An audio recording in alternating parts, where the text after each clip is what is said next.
Estamos aqui para mais um episódio do Mentes que Conectam. Nessa casa, na Band News, que está rodando tanto na rádio, na Band News FM 99.3, quanto nas plataformas no YouTube, que daí está no YouTube da Band RS e no meu, Jaqueline Mânica. E hoje, vocês acham que é importante coragem para fazer transição de carreira? O que é necessário para que a gente consiga ter essa ousadia? Para a gente conversar sobre esse tema tão fundamental, eu tenho uma convidada que ela é coragem pura. Na verdade, eu acho que a palavra que define é ousadia pura.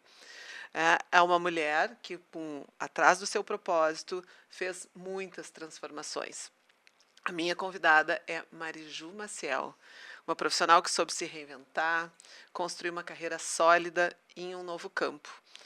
Ela é formada em educação física, mas ela decidiu seguir outro caminho e se tornou uma das maiores advogadas, uma das maiores autoridades no tema do direito desportivo.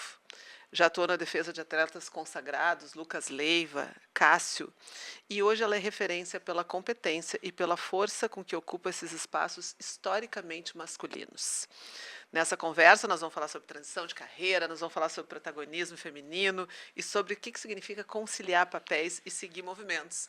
Mariju, Vamos seja lá. bem-vinda. É um histórico, dá um orgulho ler isso aqui, né? Fico ouvindo, fiquei olhando, te vendo falar de mim e eu acho que eu sou corajosa mesmo, sabe? Mas primeiro eu quero te dizer da minha alegria de estar aqui. Nós que temos uma história pessoal, né? Sou tão amiga do teu irmão, que é meu amigo da vida, mas eu acho que te ouvindo falar de mim, eu fiquei voltando no tempo e vendo todas as coisas que a vida me aprontou, né? Porque a vida da gente ela não é previsível. E eu sempre digo uma frase para os meus filhos, para os meus amigos, que não interessa o que a vida faz com a gente, sim o que a gente vai fazer com o que a vida faz com a gente. Tá? Então, se eu tenho um limão, vamos fazer a limonada. E eu acho que ao longo da vida eu tenho tentado isso, né, com muita ousadia. Eu sempre que digo que a sorte ela ajuda só os ousados, né, mas com muito esforço também, né, porque a coragem e a ousadia elas são inerentes a gente, mas tem algo que a gente precisa fazer, que é levantar todo dia, que é trabalhar, né? E mais um ditado, né? Quanto mais eu trabalho, mais a sorte me ajuda. Sim. Então é por aí. Mas eu saí de uma carreira para outra por movimentos da vida, mas sempre com muito foco, Jaque. Muita certeza que tinha que dar certo e que o dar certo dependia de mim. Eu ouvi de muitas pessoas quando eu vim para o futebol dizer isso é de homem, mulher aqui não dá certo, né? E se eu posso dizer alguma coisa para as mulheres, já que a gente está também tratando desse universo feminino, é que o nosso lugar é onde a gente quiser mesmo. Isso não é um chavão. Né? Isso é uma certeza. Nós somos capazes de ocupar o lugar que nós nos preparemos para estar. Né? Agora, precisamos estar preparadas. Sem dúvida. Então, estamos preparadas? Ocupamos esse lugar. E como é melhor quando a gente entende isso e joga o jogo. Tá? Porque eu Exatamente. entendo que tem pessoas que hoje olham para isso, se ressentem dessas desigualdades, das diferenças, só que ficam apáticas. E Exatamente. muito numa postura do crítico, do mesmo crítico que vai lá para o futebol, né? Assim, que fica olhando e dizendo, teria que ser assim, assado e tal, mas não se implica, porque esse se implicar tem o risco, né, Mariju? E quando eu pensei em te convidar, exatamente por isso, né? É por essa a questão de que, primeiro, que fazer uma transição de carreira é um risco, É um risco. e que muitas pessoas às vezes ficam. Eu entrevistei, fiz um trabalho com uma pessoa que fez desenvolvimento de carreira comigo, uma época que ela disse: eu tenho algemas de ouro. Porque ela estava num lugar, que esses lugares que são públicos, que tem toda uma estabilidade, uma remuneração, mas estava infeliz. E não dá essa. Ninguém está dizendo para a pessoa ser irresponsável, né? E até dentro daí, aproveitando. Como é que surgiu a tua vontade de mudar de área? O que que te fez e como que tu construiu essa mudança? Já que eu sempre falo assim que a minha história, ela foi um pouco por opção e muito pelo que a vida fez comigo, né? Então eu, nova, casei com um jogador de futebol. Eu era professora de educação física, né? Técnica de ginástica olímpica. Sempre fui uma pessoa muito dedicada. Então, como técnica, eu fui técnica da União, fui técnica da Sojipa, tinha minha escola de ginástica. Então, assim, estava com uma carreira consolidada na ginástica. Mas, no casamento, acabei, pelas características da profissão dele, viajando para tudo que era lugar, e por esta opção que eu montei a minha escola, para que eu pudesse, sempre que voltar, ter onde trabalhar, né? Eis que o meu ex-marido foi vendido para um time do México, e lá no México ele teve um problema jurídico. E na volta para o Brasil, nós tentávamos resolver este problema jurídico. E consultando diversos advogados, a resposta era assim: sobre jogador de futebol eu não sei o que diz a lei. Então eu procurei 5, 6, 7 advogados e ninguém sabia da matéria. E naquele momento eu, indignada, disse: mas se ninguém sabe, eu vou saber. Olha. E me matriculei no vestibular de Direito numa coisa muito pontual para tentar resolver o meu problema familiar. Continuei na educação física e com o direito tentando aprender para auxiliar na carreira dele. Tá? Em 2002, mais uma vez, a vida me prega uma peça. Tá? Eu estava dando treinamento, uma menina desistiu de um mortal e eu quebrei o pescoço no momento que eu fui auxiliá-la. Entrei na cirurgia com 5% de chance de sobreviver, com 3% de chance de não tetraplegia. Então, eu não tenho dúvida de que eu sou uma mulher muito abençoada, né? Porque eu, em 2002, tive esse problema, e em 2019, de novo, entrei em cirurgia, também com risco de vida. Após eu sair da cirurgia, o médico me chama e me diz: olha, ginástica olímpica, nunca mais. Porque os parafusos que eu coloquei no teu pescoço, eles estão muito perto da tua medula.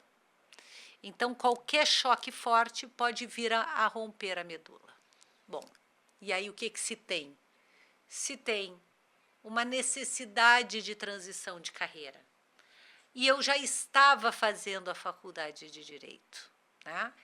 Então, tudo direcionava para ali. Mas aí eu enfrentava aquele preconceito e aquele medo de que é uma carreira masculina, tu só vai lidar com homens, mulher não tem espaço.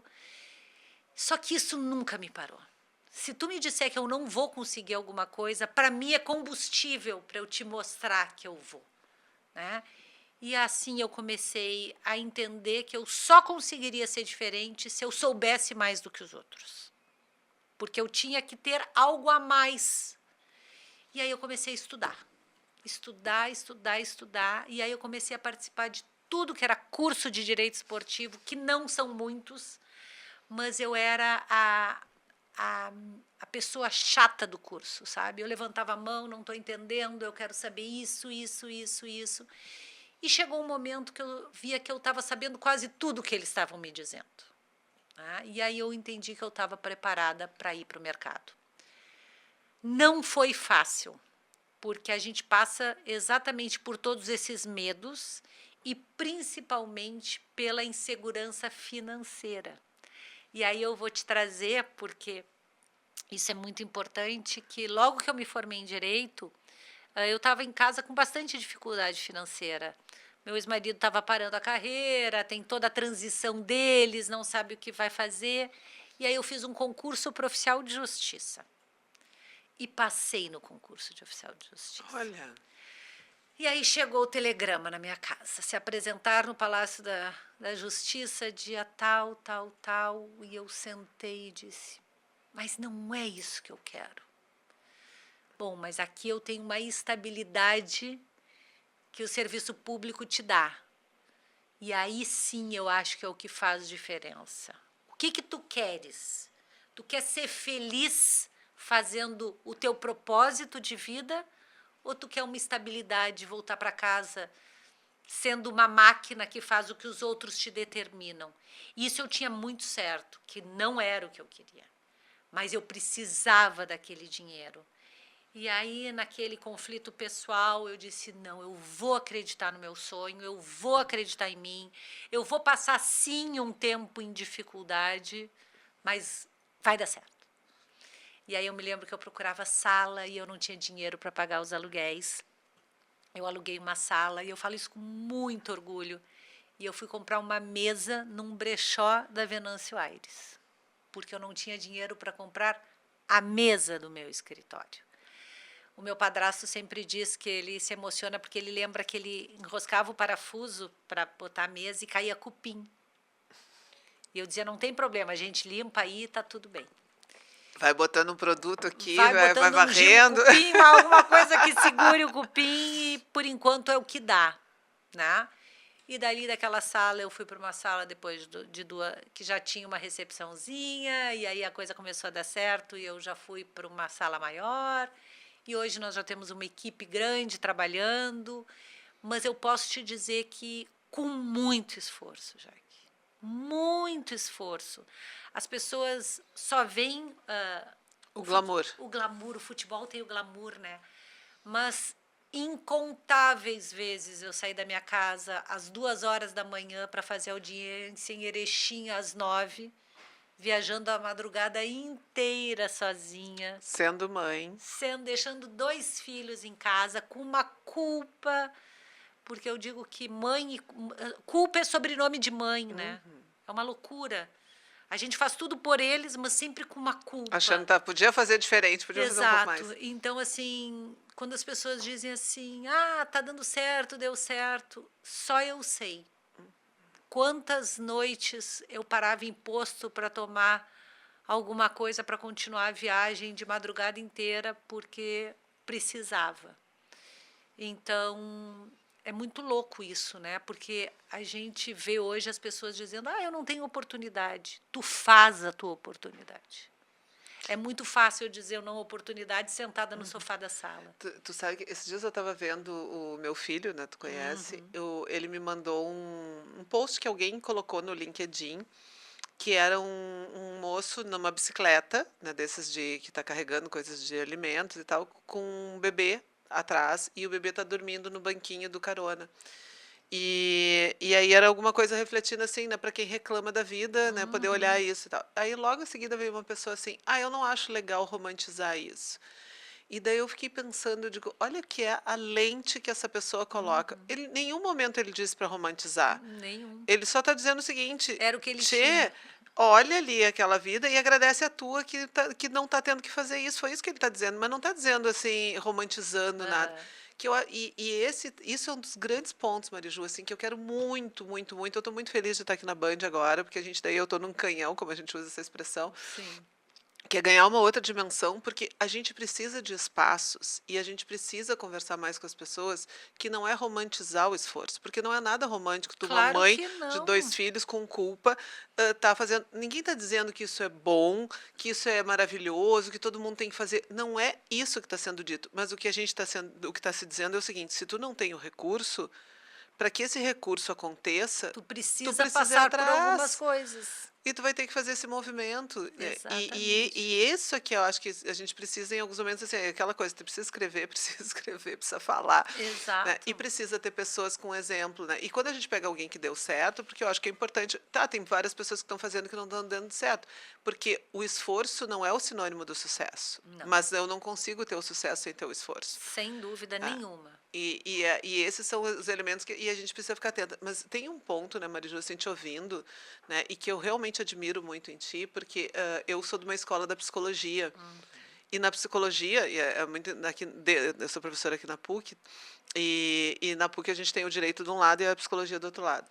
E aí eu sempre coloco que o direito está ali para analisar e julgar e a psicologia para compreender. Mas dentro da nossa formação, que é uma formação com o pé na saúde, com o pé nas humanidades, na filosofia, a gente acaba muitas vezes trabalhando muito com a questão da compreensão e da ponderação. Uhum. E quando eu olho para ti, vejo a tua forma de falar, e uma das coisas que eu realmente admiro é que eu penso que tu sempre te bancou. Né, Sempre me banco. e para eu poder estar contigo aqui, conversar, eu fui porque a gente se conhece, né, dessa Sim. relação familiar, mas igual eu digo: "Bom, é um outro momento que a gente está aqui", então eu fui olhar teus outros podcasts que tu participou, tuas questões profissionais, e eu não lembrava da situação da tua cirurgia de lá atrás, eu me lembro Aham. da mais Da recente. última. E aí que tu traz esse ponto de virada e desse medo que tu passou de estar no limbo ali, de Uhum. uma situação de risco, e de poder ter enfrentado a dor. Sim, E o quanto isso vai nos deixando mais forte. sem dúvida Também nenhuma. acompanhei as homenagens que tu faz para o teu pai. Então, tu foi uma pessoa que teve uma proteção e um carinho, mas ao mesmo tempo tu teve um impulso, porque essa tua atitude que tu tem e que em alguns momentos ela realmente é corajosa, porque tem momentos que tu sabe que tu tá causando barulho, que tu tá causando admiração e crítica, Uhum. mas tu não para por isso. Não E, paro. e esse é o ponto que eu admiro, porque na psicologia a gente tem muito receio, muitos milindres, muito Uhum. receio de impactar, muito receio de em alguns momentos não ser querida. Tu sabe, já que eu sempre falo assim, ó, que tu como psicóloga vai entender isso. Eu sou filha de uma mulher muito forte e de um homem muito carinhoso. Eu já falei isso num podcast, Uhum. porque a minha mãe me criava dizendo assim, ó, tu enfrenta o mundo, né? Ninguém, a minha mãe sempre dizia assim, ninguém pisa em quem está de pé. As pessoas só pisam em quem está deitado, então não te deita, né? Então eu sempre tive aquilo assim, eu preciso enfrentar o mundo, eu preciso enfrentar o mundo. E já o meu pai dizia, se o mundo te fizer mal, vem aqui, que eu estou pronto para te receber. Te dá um colo. Então eu vinha muito nesse viés, assim, a minha mãe é a professora que batia sineta buscando seus direitos na Praça da Matriz, né? Então sempre muito estimulada a lutar pelas coisas que eu acredito e ao mesmo tempo muita afetividade do lado do meu pai. Isso me tornou uma mulher que eu em algum momento perdi um pouco a noção de hierarquia, porque a minha mãe sempre dizia assim, se o professor gritar contigo, tu manda ele baixar a voz, porque não é porque ele é teu professor que ele pode gritar contigo. E isso para uma criança, para um adolescente, às vezes é poder demais. Sim. Então eu brinco que eu era a frequentadora do SOI, meu Deus do céu, Mariju vai pro SOI, Mariju vai pro SOI. Mas eu chegava em casa e ela dizia, bem que tu fez. Bem que tu fez, porque se ele gritou contigo, tu tem razão e eu tô aqui para ti. O que eu quero te trazer com isso? Se cria uma pessoa com estas, com essas características, né? Então, eu nunca pude, e às vezes isso cansa, entender que o não era não. Porque a minha mãe sempre disse, tu pode tudo, tu tem. Eu acho isso, eu brinco às vezes que eu digo assim, ai, tô cansada de que eu posso tudo. Porque às vezes eu quero deitar em casa e não quero fazer nada. Uhum. E eu ainda não consigo ainda me dar estes direitos, sabe? Eu sou uma pessoa hoje que tem um escritório bem estruturado, eu tenho muitos advogados trabalhando comigo, mas eu sou a primeira a chegar e a última a ir embora. Mas também porque eu amo o que eu faço. Eu amo de uma forma que virou meu propósito de vida. As pessoas pensam muito na parte financeira e eu sempre digo assim: hoje eu tenho uma estabilidade financeira bem legal, mas eu nunca foquei nisso. Eu nunca foquei no resultado financeiro. Eu sempre dizia: eu vou fazer um bom trabalho e o bom trabalho vai refletir em dinheiro. Mas eu não estou buscando o dinheiro. Né? E essa mulher um pouco aguerrida, ela também é bombardeada, Sim. né? Eu não sei se tu tivesse acesso, eu faço uma denúncia há Sim. anos a uma clínica Sim. que me injetou ah, silicone ao invés de ácido Eu lembro hialurônico, disso. né? E as pessoas me perguntam assim, por que tu não para? Né? Porque faz anos que de pouco em pouco tu traz isso. tu traz a denúncia. Eu digo, porque eu preciso salvar vidas. As pessoas hoje, elas estão muito... eu vivo a minha vida e o teu problema é o problema teu. Né? E eu sempre digo que se alguém tivesse feito a denúncia que eu fiz, eu não teria silicone no meu rosto. Sim. Né?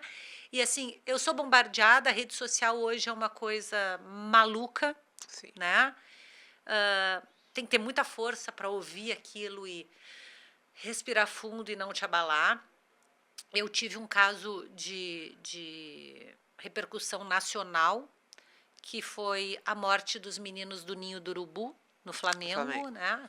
10 meninos morreram queimados. E é incrível a força de uma torcida de futebol, ainda mais do Flamengo. Né? Então, durante 3 anos da minha vida, eu fui ameaçada, eu fui bombardeada, eu lutava feito uma louca pelo direito daquelas famílias. Nossa. E todo mundo só quer dinheiro, e aquelas coisas horríveis de internet, né? E aí os meus filhos, em algum momento, disseram, mãe, larga esse processo, a gente está ficando preocupado contigo. Porque eu ia para o Rio de Janeiro e tinha muitas ameaças. Claro. Né? Só imagino. Mas Quer dizer, eu não sei se eu imagino. Eu brinco, né? E aí, sim, a gente tem 2 opções na vida. Ou tu vem para jogar ou para assistir na arquibancada. E eu não vim para assistir na arquibancada. Eu vim para jogar. Se eu perder, eu vou tentar recuperar. Mas eu não vou só assistir o jogo. Isso é um foco muito meu de vida. Dificilmente eu vou ver uma coisa errada e vou dizer assim, não é problema meu. Eu não consigo ser assim. Eu sempre brinco com essa expressão, eu não consigo ser morna. E eu, às vezes, queria ser morna, sabe? Eu brinco com o Alexandre, que é o meu marido, que eu disse assim, pá, é um azar, entendeu? Porque tu escolheu uma mulher que é inquieta, né? Eu tenho pavor do quase. Eu Ou também. quase... realmente, e é isso, ver o leite derramando e não fazer alguma coisa é algo que me impacta barbaramente. E eu penso, Mariju, assim, eu acho que esse papel que tu está ocupando, essa tua fala, ela tem que ecoar. Porque eu penso que hoje as pessoas estão demais não querendo se incomodar. E ao mesmo tempo, nós mesmos, como sociedade, estamos dizendo assim, a sociedade está adoecida. Meu Deus, para onde o mundo está indo? Só que ao mesmo tempo que eu verbalizo isso, eu não tenho o incômodo suficiente para dizer, faz alguma coisa, criatura. Exatamente. Então, essa ação, essa questão dos meninos, eu me lembro que eu disse, meu Deus do céu, como é que se cala diante disso? Como é que uma sociedade se cala diante disso? Mas é isso, daí é o poder das grandes torcidas, e eu acho que esse é um outro ponto, porque tu enfrenta ainda essa questão de muitos clubes te verem como uma grande ameaça, Sim. exatamente por conta de tu ser essa pessoa aguerrida que vai com tudo para buscar defender os teus clientes. Sim. Eu já tentei, em alguns momentos da minha vida, não botar o pé no freio, porque essa possibilidade ela não existe, mas talvez acelerar menos, né? Porque realmente em alguns momentos eu tive ameaças que podiam ser verdadeiras atentar contra a minha vida e minha família muito preocupada, mas é inerente de mim. Eu não consigo, sabe? E ao contrário, quanto mais acuada eu fico, mais eu reajo. Né? Então, assim, se me ameaça, então tá. Então, tu vai ver Então vamos que pra briga. Então, quer brigar? Vamos pra briga. Então, é um processo. Mas eu acho que a gente está numa sociedade doente, mas o que mais me preocupa nessa sociedade doente são as gerações que estão vindo. Né? Eu hoje tenho um escritório onde quando eu vou fazer contratações, eu fico impressionada do despreparo dessa nova geração, e não só um despreparo educacional, próprio técnico, né?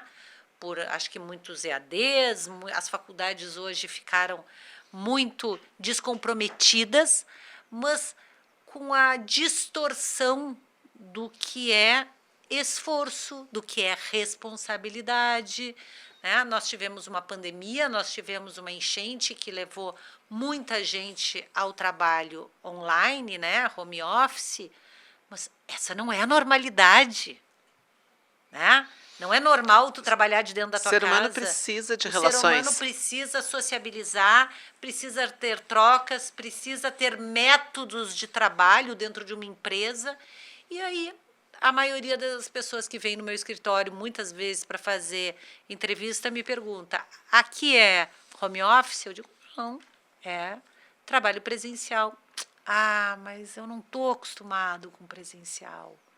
Tá, mas por quê? Pois é, porque eu, para te ser sincera, eu não gosto de cumprir horário.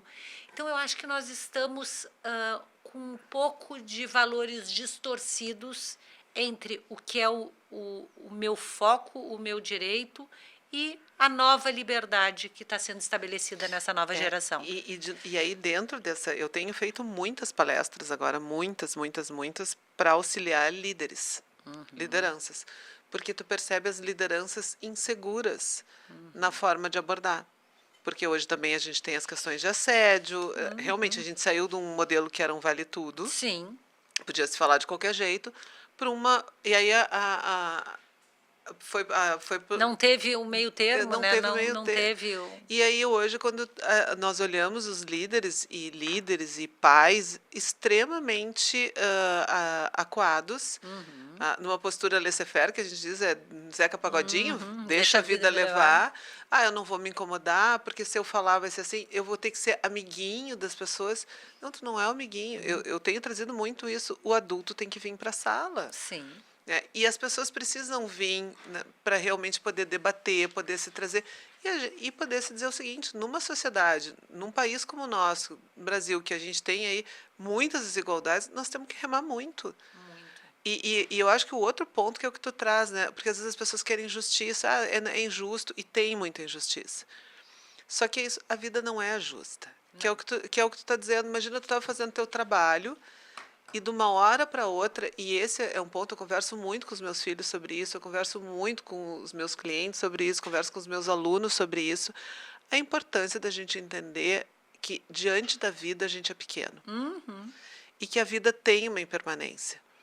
Então não adianta a gente querer controlar tudo, porque em alguns momentos a vida vai vir um revés, que é que nem tu tá fazendo tudo direitinho e daqui a pouco Um tu vai cuidar de movimento, uma menina para que ela não se machuque e tu faz uma lesão uma medular. lesão extremamente grave. E aí tu vai dizer assim, nossa, não é justo, ela foi ajudar e, meu Deus, que Deus é esse, né? Nesse momento as pessoas contestam até a Deus. E poder entender, bom, beleza, aconteceu, foi um fato da minha vida que eu vou lutar para poder fazer o máximo. E com certeza a saúde que tu tinha também te ajudou a vencer tudo isso. Sem dúvida. E isso é bem importante, né? Porque os médicos me disseram, tu só te salvou porque a tua musculatura era muito forte. Então, quando deu o impacto, o músculo conseguiu, né, que a vértebra não deslizasse porque eu era forte, né? E isso também é uma coisa que é muito importante hoje, né? Que a gente olhe que nós somos responsáveis. Eu brinco pela nossa carcaça, o nosso corpo é o que nos leva, né? É o que nos mantém. Então também tem aqui uma responsabilidade com a nossa saúde, né? Não é simplesmente eu não ligo nada, eu bebo o que eu quero, eu como o que eu quero. Não. Conforme for esse lidar com o meu corpo, vai trazer a minha longevidade, vai trazer toda a minha alegria, porque um corpo cansado ele é mais difícil, né, de tu aproveitar a vida. Então, eu tenho tentado ao longo desses anos entender também que a gente precisa ter um limite, que a gente precisa ter trabalho sim, descanso também, lazer, né? Tu é psicóloga, tu sabe que é um equilíbrio que todo mundo busca, né? Porque quando a gente está na transição de carreira, muito vem o financeiro. O financeiro assusta muito, porque eu sou mãe, eu tenho 2 filhos para sustentar, tem todo, a gente pensa, acabou o colégio, tem a faculdade, e tem isso e tem aquilo, e a gente sempre correndo atrás do vil metal. Tá? E aí tu te dá conta que nada poderia continuar se eu tivesse morrido naquela mesa de cirurgia. Né? Então, também passa por uma reanálise de valores, sabe? De o que é importante, o que realmente. Quando eu fico triste com algum comentário, com alguma colocação de internet, porque eu fico, né? As pessoas, tu é forte. Não. Primeiro, a gente não é tão forte quanto parece, né? Mas eu sempre penso nisso, né? O quanto eu vou permitir que isso me afete a ponto de tirar de mim a minha alegria, a minha força. Eu sou uma advogada muito combativa e eu luto muito para que se entenda que dentro do direito todos somos operadores do direito. Tá? Então, assim, quando o juiz está lá julgando, ele é um operador de direito e eu sou uma operadora de direito. Nós estamos buscando fazer justiça. E um juiz fez um concurso público, tem uma hierarquia, mas ele fez a mesma faculdade que eu. Sim. Então, ele não pode gritar comigo, ele não pode cercear a minha defesa, ele não pode ultrapassar os limites legais. E hoje, muitos advogados têm este medo, né? Dessa relação. Dessa relação. E isso eu agradeço muito à minha mãe, porque como eu não tive muita noção de hierarquia, né? Já treinou no colégio? Eu já treinei no colégio. Então, eu sempre falo para os meus advogados o seguinte: estuda, mas estuda muito, porque o teu conhecimento é o que vai fazer tu poder argumentar, né? Eu não tenho dúvida nenhuma que a minha transição de carreira, ela foi... posso dizer assim, vitoriosa, porque eu me preparei para aquilo. E eu entendi que era uma escada. Eu não ia fazer uma transição de carreira e estar lá em cima. Da noite para o dia. Da noite para o dia. Era um degrauzinho, aquele degrauzinho era um degrau onde não tinha bom salário, onde tinha muito trabalho. Bom, deu aqui, estou bem, estou preparada, agora eu vou subir o segundo degrau.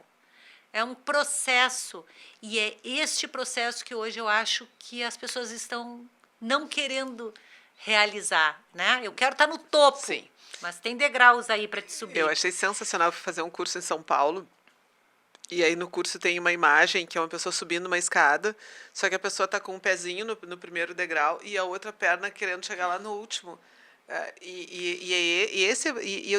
Pior que a natureza ensina, a natureza tem o ciclo, a gravidez tu tem os 9 meses. Toda vez que tu quebrar isso, vai ter um esforço. Alguma coisa vai dar errado. Tu vai ter que fazer um esforcinho porque tu tá realmente indo um pouco além do movimento da natureza.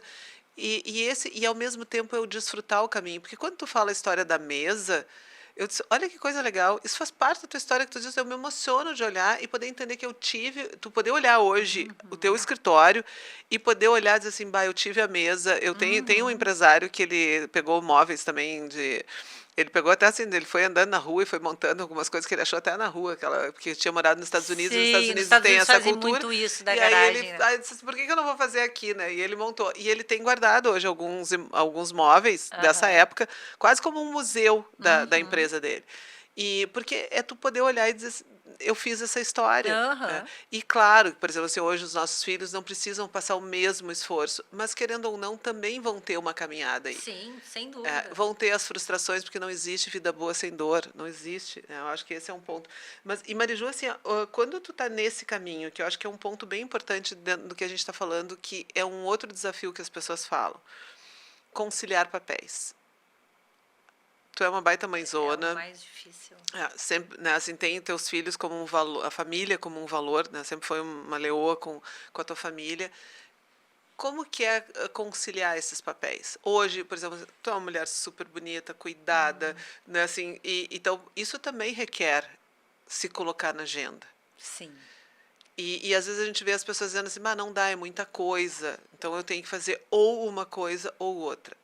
Claro que aqui eu quero deixar bem claro que eu tenho todo o meu respeito a algumas pessoas que têm limitações, e as pessoas são diferentes. Algumas pessoas têm suas peculiaridades, beleza, né? Mas também a gente também precisa olhar que conciliar os papéis também tem uma lógica por trás disso, né? Eu acho que é bem importante entender. Já que assim, eu sempre o pilar da minha vida é a minha família. Eu sempre digo assim que eu luto da porta para fora para quando eu voltar ter alguém me esperando. Porque se não tiver ninguém te esperando, não tem por que tu lutar. Isso é a minha ideia de vida. Eu respeito quem não, né? Tem mulheres que optaram por não serem mães, mas os meus filhos são a razão da minha vida e eu sempre digo que é por eles que eu luto. Não é fácil, como eu já falei, eu acho que nós mulheres trabalhamos com a culpa de uma forma muito maluca. Então, assim, se eu estou em casa e não estou trabalhando, eu não trabalho para não ajudar. Se eu estou na rua, eu não cuido dos meus filhos, né? O mundo nos cobra muito como mulher, né? Hoje, os meus filhos trabalham comigo e a minha filha é muito engraçada porque ela sempre disse assim: mãe, eu te vejo e eu não quero te repetir, porque tu trabalha demais e não é isso que eu quero para mim. Então, na adolescência, ela falava isso: mãe, eu te vejo trabalhar tanto e eu não quero isso para mim. E hoje ela diz: meu Deus, eu me tornei exatamente igual a ti. Né? Ela diz: eu sou uma Marijuzinha. Então, assim, eu acho muito difícil conciliar, né? Eu hoje estou casando novamente, então, assim, tenho o meu lado mulher, que eu preciso também cuidar, né? Tenho meu marido em casa me esperando, eu tenho que estar bonita, eu tenho que estar cheirosa, eu tenho que estar... Aí as pessoas vêm, né? A gente está numa coisa de tão julgamento que daqui a pouco vem: olha só, né? Submissa. Não, não é submissa. Eu, como mulher, eu quero estar, sim, bonita e cheirosa para o meu marido. E aí, depois de um dia todo de trabalho, sim, eu preciso fazer uma escova, eu preciso, né, me cuidar.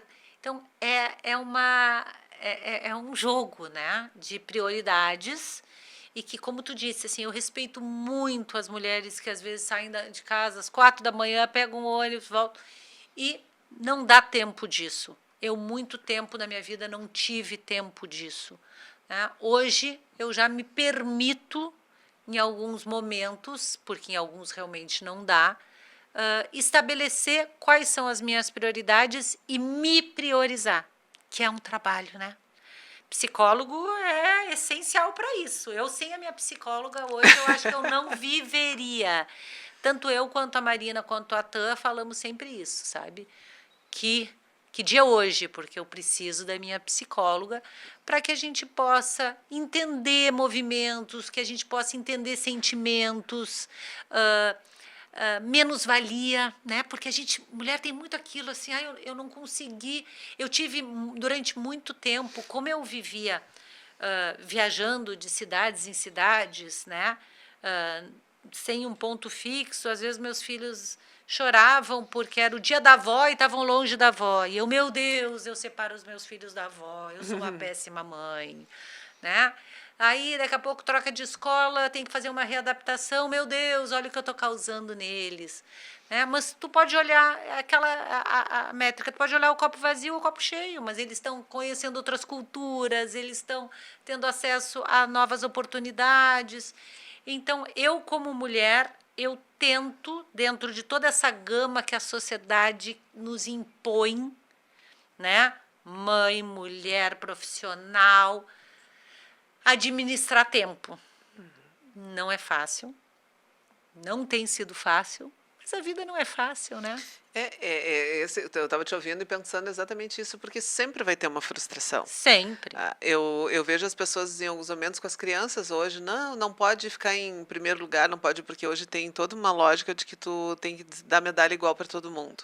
Porque A o que vida vale. não vai dar medalha A igual para vida não todo vai mundo. dar, porque daí Não vai ter um vai. momento que tu vai fazer toda essa forma de proteção e daqui a pouco a pessoa vai ter uma namorada que não vai querer. Né? Vai ter Exatamente. um emprego que não vai dar certo, vai ser desligado, e aí essa pessoa está sem musculatura. Porque quando eu estava falando da psicóloga, eu estava me lembrando, é a musculação emocional. É. É a ginástica emocional. Seguida, eu digo, Sim. pessoal, vamos muscular, vamos fazer uma Sim. exercício emocional. Porque a gente precisa cuidar das emoções. Que esse é o.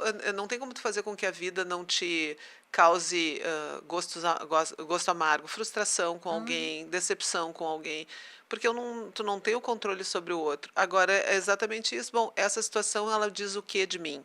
O que ela me faz refletir? O que eu tenho para aprender? Eu acho que esse é o grande. Hoje eu estava, antes da gente estar aqui, eu estava dando uma aula e eu estava dizendo para os alunos: eu sou professora, mas eu me considero uma aprendiz o tempo inteiro. E eu adoro isso. Eu adoro essa sensação de acontecer alguma coisa. De vez em quando o Alexandre diz: deixa assim. Deixa assim, não passou, não traz para ti. E claro que a gente tem que realmente, em alguns momentos, escolher as brigas, mas eu gosto de trazer para mim porque eu vou pensar sobre mim. Eu vou entender a Exatamente. situação, eu vou pensar o que eu tenho ali.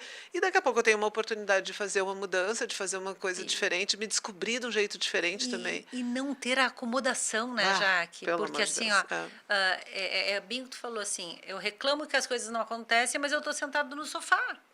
Então eu preciso fazer acontecer, né? E o fazer acontecer, ele só depende de mim. Se vai dar o resultado, eu não sei. E se não der, eu vou me frustrar, mas eu vou voltar mais forte. A gente está criando uma geração de que não cria casca.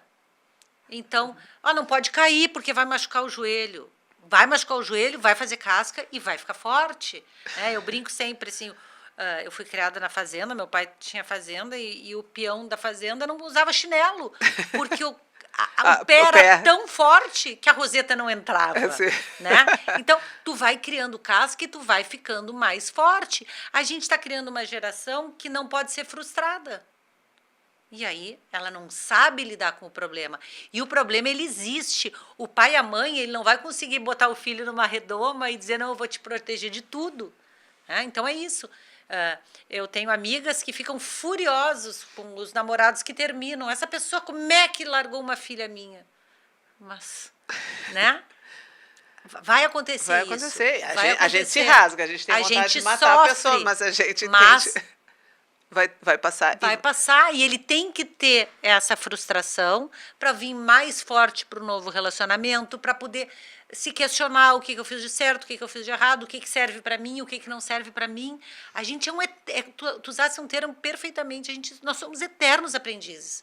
Agora, tu tem duas opções, querer aprender ou não querer aprender. Né? E ficar na crítica, nessa crítica que hoje, uma das competências, quando a gente vai olhar o que a gente precisa para o mundo que está aí, o século que está aí e tal, uma das competências é raciocínio lógico. Eu preciso, e é a condição de capacidade crítica. Então, isso é ótimo. Só que em alguns, o excesso de uma virtude vira defeito. Então, tem pessoas que estão só na crítica, e numa crítica aguda, e daí tu fica o tempo inteiro na crítica, e não age. Porque a pessoa que fica só olhando, analisando, ela não vai ter o ímpeto de fazer. Mas, Mariju, pra gente, o Gui nos avisa, né? Nos avisa que Ele nós avisou estamos no tempo, né? que já deu 40 minutos ali. Para a gente poder sempre para esse fechamento, eu acho que a gente até já falou assim, porque o podcast ele tem essa finalidade da gente falar sobre carreira, da gente falar sobre saúde e da gente falar também sobre a organização financeira.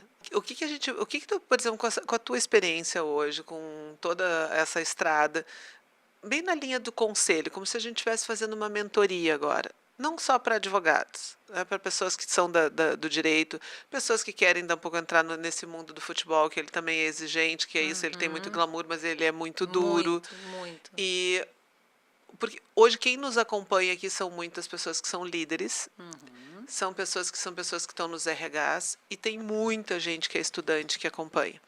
Então, pensando nessa linha de mentoria, de aconselhamento, que dicas que tu daria para quem está nos assistindo e nos ouvindo? Eu sempre digo que espaço na carreira, qualquer profissão, sempre tem para quem é bom. O bom tem lugar em qualquer momento. Não existe profissão saturada para o bom. Então, se eu puder dar um conselho, é sempre se prepare, estude, domine, mas essencial, só estude e domine o que tu gosta. Porque a satisfação pessoal faz com que aquele estudo não seja um sacrifício. Eu pego um processo hoje e eu amo tanto, já. Tu não tem noção.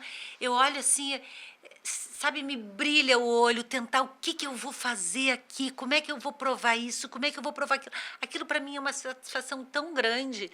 Então, se eu puder dar algum conselho, faça o que tu ama, mas faça bem feito.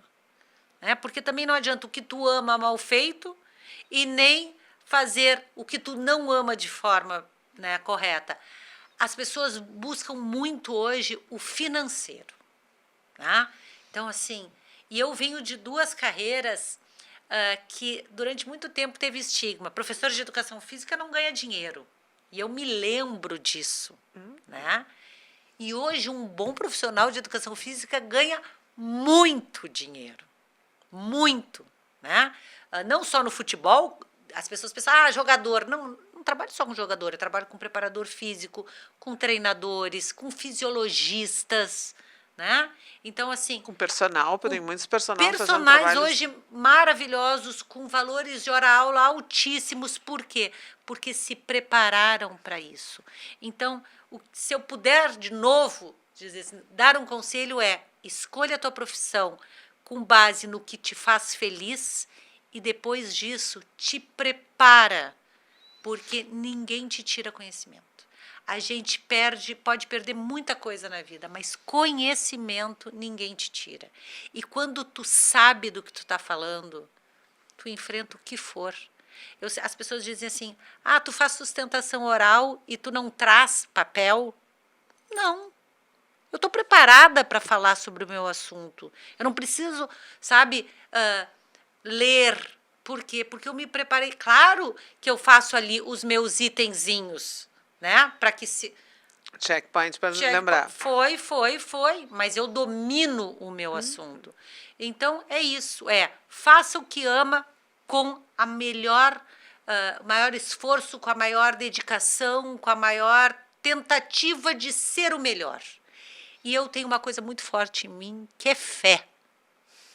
Então, assim, a gente está falando de coisas muito fortes, mas eu acredito em mim, Jaque. As pessoas dizem, não vai dar certo. Eu digo, vai dar certo. Eu acredito na força da palavra. Eu acredito na energia positiva. A negativa, ela não existe. Eu não falo, não vai dar certo. Eu não falo, não vou conseguir. Eu acredito que vai dar certo, e eu acredito nisso, e eu entendo que a minha mente trabalha com o que eu acredito, e tem dado certo, graças a Deus. E é um processo, e é bem que tu diz, e esse é um outro ponto, né, mas te ouvindo, porque hoje, por exemplo, e de novo é uma ousadia, porque querendo ou não, nós estamos num país que, de alguma forma, ele se assusta quando ele ouve essa tua fala. E por isso que eu acho que as pessoas desqualificam, porque se eu desqualifico, eu tento tirar um pouco a força do que tu está falando. Então, eu vou desqualificar e vou ficar na fragilidade, no não pode. É mais fácil, né? Isso é positivismo.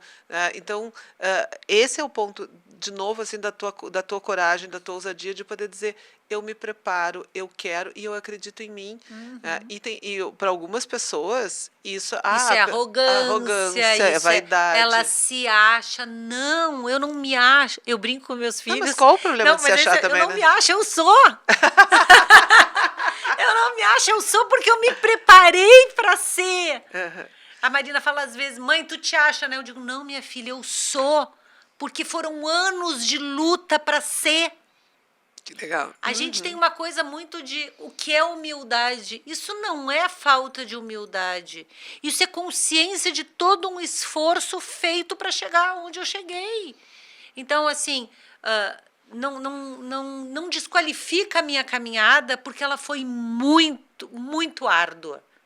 Né? E quando eu consigo entender que, sim, esse lugar é meu por esforço, é o que eu digo, não me acho, eu sou. Eu adorei. Porque isso também é algo que a gente também precisa começar a passar para as pessoas, de dizer a palavra poder, não, poder, sucesso.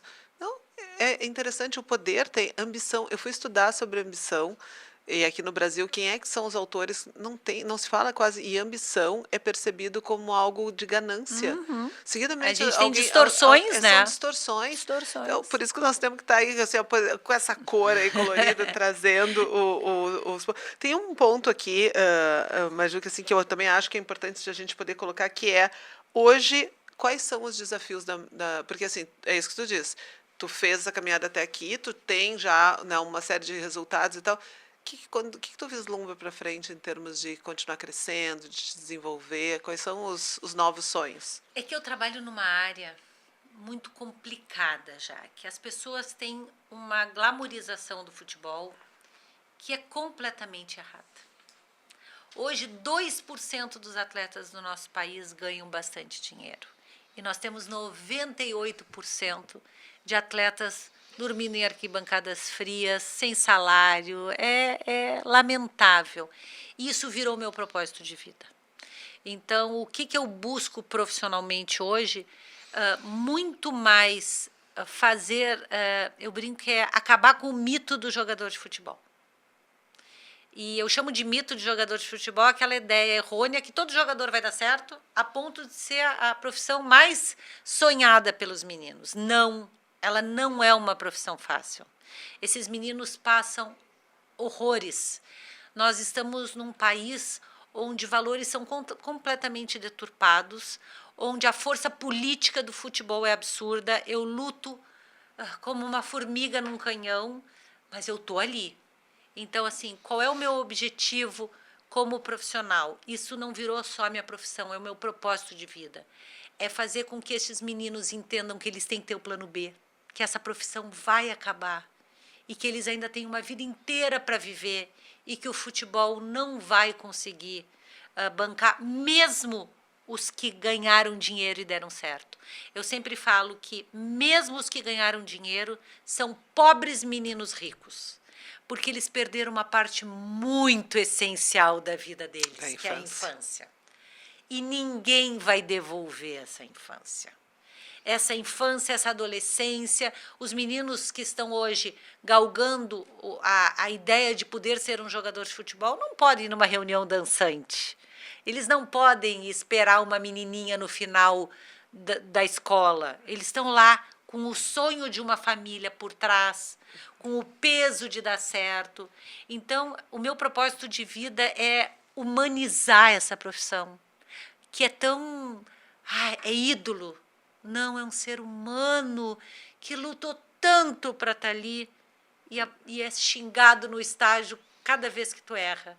Eu digo assim, a gente erra numa empresa, o chefe nos chama e a gente fica chateado. Imagina tu ser xingado por 60 mil pessoas. Né? A gente não tem... O meu propósito de vida é a humanização do jogador de futebol. É isso. Que coisa boa. Que coisa boa ver uma pessoa falando com brilho nos olhos. Eu amo o que eu faço, já que eu amo. É uma coisa assim... e eu acho que esse é o segredo de tudo. Sabe? A gente falou de preparo, sim, de esforço, sim, mas o amor nas formas mais, né, seja pela tua família, pela tua profissão, o amor e a fé, quando eles se unem, eles são imbatíveis. E é muito interessante esse ponto, porque eu tenho, né, levantado algumas bandeiras, estudos, tenho me dedicado, que meu propósito é pensar sobre isso de uma maneira geral. Sim. Que dentro dessa lógica que a gente tem no Brasil, hoje as pessoas têm mais medo do sucesso do que do fracasso. Sim. Então, por isso que realmente, né, eu queria muito que tu estivesse aqui para a gente conversar, porque eu te conheço, te acompanho, sei dessa tua ousadia, sei da tua autenticidade, porque em alguns momentos as pessoas são hipócritas. Sim. Porque se fala muito em autenticidade, mas é peronomútil. Sim. Porque no momento que tu é autêntica, tampouco vem todo... E ela é um peso. Uma amiga minha me diz, Mariju, eu nunca ouvi alguém dizer assim, eu conheço a Mariju. Ou a pessoa diz, eu amo ela, ou eu tenho horror desta mulher. Né? E às vezes eu fico assim, quem disse que tem horror de mim nunca me viu, nunca sentou para conversar comigo. Esses dias eu soube, uma amiga minha disse, tu conhece a fulana? Ela não gosta de ti. Daí eu falei, olha só, eu só sei quem ela é, mas ela nunca sentou para conversar comigo. Como é que ela tem horror de mim? Nós vivemos num mundo de julgamentos, sem conhecer fatos, sem conhecer pessoas. E aí sim que eu acho que é onde a sociedade está mais doente, no julgamento. Eu te olho e não gostei do teu cabelo, acho que teu cabelo não é bom, tu não é boa pessoa, ou tu fala de forma muito agressiva, e tu não sabe a minha história. Tu não sabe, é o que eu digo. Ah, eu sou uma mulher que falo forte, grito. Eu sou filha de uma mãe assim. Quem sabe se tu conhecer a minha história, tu vai entender o que eu sou. E talvez tu não vai me julgar, tu vai entender que é um reflexo disso. Mas eu também tenho muito amor para te dar se tu chegar perto de mim. Mas muito do julgamento vem sem conhecimento.